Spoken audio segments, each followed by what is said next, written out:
Magandang araw po sa inyo lahat. Ito patuloy sa aking pagre-report sa inyo tungkol sa mga development sa mga kaso na hinggil doon sa mga flood control project. At i-report ko po na ngayong araw yung AMLAC, yung Anti-Money Laundering Council, nakakuha na po ng 2 freeze order. This brings the total amount of assets frozen to about 12 billion pesos. Kasama po dito ang mga air asset ni Saldico, ang value mga 4 billion.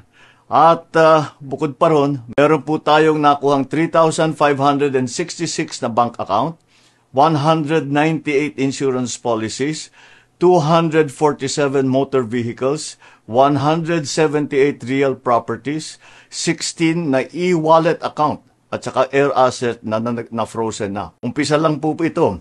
Mas marami pong asset ay mafo-frozen para maibalik ang pera ng tao sa kanila.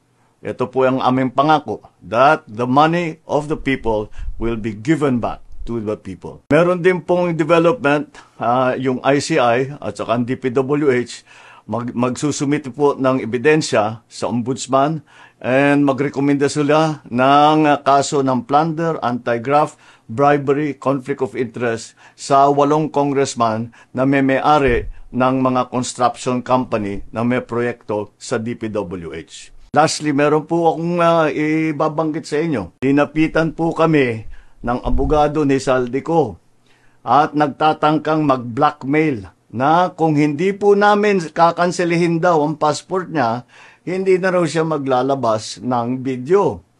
I do not negotiate with criminals. Kahit maglabas ka na ng video ng lahat ng kasinungalingan mo na pag-destabilize sa gobyerno, gusto kong malaman mo, Saldi, makakansela pa rin ang passport mo. Hindi ka na makakatakas sa hustisya.